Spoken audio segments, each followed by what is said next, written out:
নমস্কার, আশা করি আপনারা সকলেই ভালো আছেন। আজকে যে ধানতেরাসের উপলক্ষে যে প্রোগ্রামটা করতে যাচ্ছি সেটা হচ্ছে আমরা তো ছোটোবেলা থেকেই শুনে আসছি। দেখুন, ম্যাক্সিমাম দেখা গেছে অমানিদের ঘরে মধ্যে একটা কথা প্রচলিত আছে, সেটা হচ্ছে কি জানেন?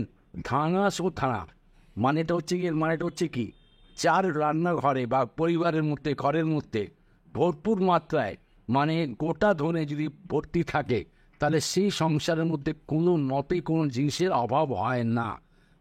অভাব দেখাই যায় না। মা লক্ষ্মী সর্বদা সেই ঘরে স্থিত হয়ে যান এবং সমস্ত দেবদেবীর কৃপা দৃষ্টি এবং সমস্ত গ্রহেরও অমৃতময় দৃষ্টি সারা বছর অর্থের বৃষ্টি করতেই থাকে। আপনারা জেনে রাখুন, যাদের ঘরের মধ্যে গোটা ধনের ভরপুর মাত্রায় থাকে আর ব্যবহারও করা হয়, তার হচ্ছে সেই ঘরে লক্ষ্মীর অভাব কোনো দিন হয় না, অন্নপূর্ণার অভাব কোনো দিন হয় না। সারা জীবন আমি বলবো যে সারা জীবন সেই ঘরে কোনো রকম আর্থিক দিক দিয়ে কোনো কষ্ট আসে না। সকালে বাজারে যান, বাজারে গিয়ে চারটে জিনিস অন্তত অবশ্যই কিনে নিয়ে আসবেন। চারটে জিনিস কী হচ্ছে? সর্বপ্রথম হচ্ছে গোটা ধনে, আপনার সাধ্য মতন কিনে নিন গোটা ধনে। তার সাথে গোটা শুকনো হলুদ যেগুলো পাওয়া যায়, যেটাকে আমরা রান্নাতে কাজ করি ব্যবহার করে থাকি, শুকনো হলুদ গাঁঠওয়ালা, এটা 16টা কিনে নেবেন। এবং 16টি পদ্মবীজ অবশ্যই কিনবেন। তার সাথে হচ্ছে কি সন্দক লবণ যদি না পান তাহলে লবণ এমনি নিতে পারেন, কোনো অসুবিধা নেই। আর রক সল্ট যদি পান তাহলে খুবই ভালো। রক সল্ট মানে ওই পাথরওয়ালা। আপনি জানেন নিশ্চয়ই এই চারটে জিনিস কেন কেনা হয়। এই চারটে জিনিস যদি আমাদের পরিবারের মধ্যে, ঘরের মধ্যে, রান্নাঘরের মধ্যে, ঠাকুর ঘরের মধ্যে যদি রাখা হয়, আমাদের সারা জীবন আমি বলবো আপনাদেরকে যে কোনো রকমের আর্থিক দিক দিয়ে কোনো কষ্ট আসে না। আপনার যতই আর্থিক কষ্ট আসলে আপনি শুধু মনে মনে মা লক্ষ্মীর আর কুবেরজিকে মনে স্মরণ করুন, আর এই জিনিসগুলোকে একবার স্মরণ করে নেবেন, চারটে জিনিসকে, আপনার দেখবেন জলদি সমস্ত সমস্যার সমাধান হবে। এই যে চারটে জিনিস আপনার কিনে এনে বাড়িতে যখন আনলেন, তারপরে কি করবেন? একটা থালা নেবেন।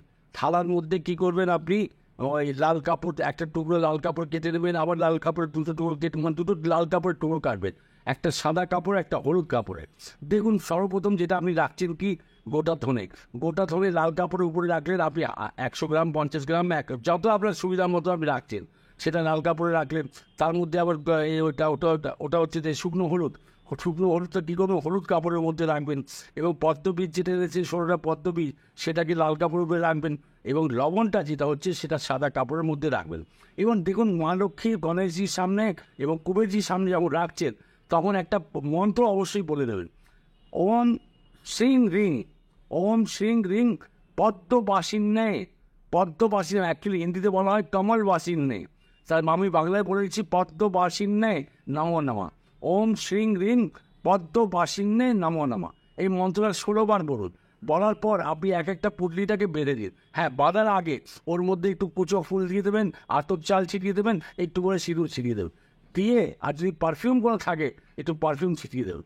দেওয়ার পর ওটাকে বেঁধে দিন। বেঁধে কী করবেন? আপনার একটা এয়ার টাইট কন্টেনার এমনভাবে নেবেন এয়ার টাইট যাতে থাকে, যাতে হাওয়াটাও যাতে না ঢোকে। অ্যাকচুয়ালি এই সারা বছর যেটা রাখতে হয়, যখন আপনি এটা কন্টেনারের মধ্যে সব পরে ঢুকিয়ে রেখে দিন, আপনার শান্ত মতন ছোটো ছোটো পুটলি করলেন, করার পর সেটা মা লক্ষ্মীর আসনেই আপনি কোথায় রেখে দিন। আমরা তো সারা বছর ওখানেই রেখে দিই। আর সারা বছর রাখার ফলে কী হয়? সারা বছর নিরন্তর ধন বৃদ্ধি হয় এবং তার সাথে কোনো রকমের অভাব অনটন হয় না। কোনো বিপদ আপদে পড়লে আমরা শুধু এনাকেই স্মরণ করি আর সমস্ত কাজ পূর্ণ হয়ে যায়।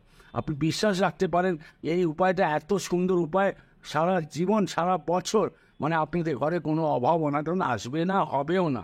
কোনো যে আপনার আপদ বিপদ যাই পড়ুন না কেন, যখনই অর্থের প্রয়োজন পড়বে, আপনি শুধু মনে করুন মা লক্ষ্মীকে, কুবেরজিকে মনে করুন, ইন্দ্রকে মনে করুন, আর বলুন উপায়, নিজের সমস্যাটা বলে দেখুন না, কি সুন্দরভাবে আপনার জলদি সমাধান হয়ে যাবে। একটা কথা হচ্ছে কি, আমি তো এই প্রোগ্রামগুলো বহু বছর ধরে করে আসছি, প্রায় 35-40 বছর হয়ে গেলে করে আসছি। যাদের আগেকার রাখা আছে, ধরুন আপনি গত বছর করেছেন এই জিনিসটা, তা আগেকার রাখাটা কী করবেন? সেটাকে জলে দিয়ে দেবেন। বিসর্জনের 5 দিন 4 দিন 5 দিন পর যখন বিসর্জন দিন আছে, সেদিন আপনি এগুলোকেই বিসর্জন করে দেবেন। তারপর আবার নতুন যেটা রেখেছে সেটা ওইভাবে থাকবে। এবার হচ্ছে কি, দেখুন একটা কথা হচ্ছে যে চারটে জিনিস আপনি তো এখানে রেখে দিলেন মা লক্ষ্মীর আসনে, কিন্তু তার সাথে একটা জিনিস আরও বলেছি, এই চারটে জিনিস ব্যবহার সর্বদা করতে থাকবেন, সর্বদা ব্যবহার করুন। আপনি দেখবেন আপনাদের কোনো রকমের অভাব জীবনে, অভাব আপনার কী হয়, আপনার 1000 মাইল দূরে থাকবে। আরেকটি উপায় আপনাদের জানিয়েছি, তার মধ্যে মনে পড়ে গেল কী করবেন, একটা ধনেরই উপায় আপনাদের জানাচ্ছি, গোটা ধনে কী করবেন, মা লক্ষ্মীর আপনার 4 হাতের একটা মূর্তি নিয়ে আসুন।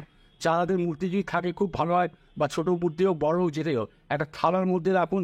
থালা একটু বেশি উঁচুওয়ালা থালা নেবেন, সেটার মধ্যে রাখলেন। এবার দেখুন, যারা চাইছেন রিয়েলি মা লক্ষ্মীকে ভালোবাসেন, সারা জীবন উন্নতি করতে চান এবং কোনো রকম মানে আপনাদের আর্থিক দিক থেকে কোনো যেন কষ্ট না আসে, তার জন্য আমি উপায়টা বলছি। থালা কোনা উঁচু থালা একটু নেবেন, মা লক্ষ্মীকে বসিয়ে দিলেন।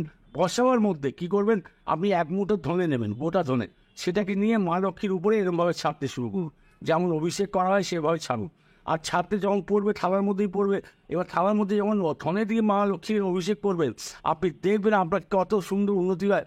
আপনার ছেলে মেয়েদের যদি কোনো রকম কোনো অসুবিধা হচ্ছে, আর্থিক দিক দিয়ে কোনো কষ্ট হচ্ছে, আপনি পারছেন না, তাদেরকে পড়াশোনা করাতে পারছেন না, বা এমন কোনো কষ্ট যাচ্ছে যেটাকে আপনি উদ্ধার করতে পারছেন না, মা লক্ষ্মী আপনার এই ধনতেরাসের দিন 100% আমি বলবো উদ্ধার করবেনই করবেন। হ্যাঁ, উপায়টা করবেন, ধনতেরাসের দিন সন্ধ্যেবেলা করবেন, এই উপায়টা করুন। আর তারপর সেই ধনেটা কী করবেন, সেই ধনেটা যখন আপনার পুজো সমস্ত ভাইফোঁটা পরে, সেই ধনেটাকে নিয়ে আপনি রান্নাঘরের মধ্যে ব্যবহার করুন।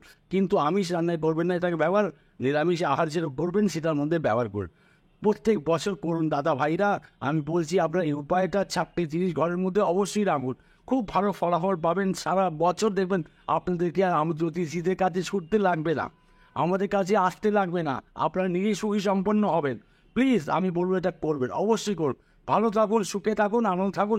আবার আপনাকে নতুন বিষয়টা প্রোগ্রাম নিয়ে আসবো। ভালো থাকুন, নমস্কার।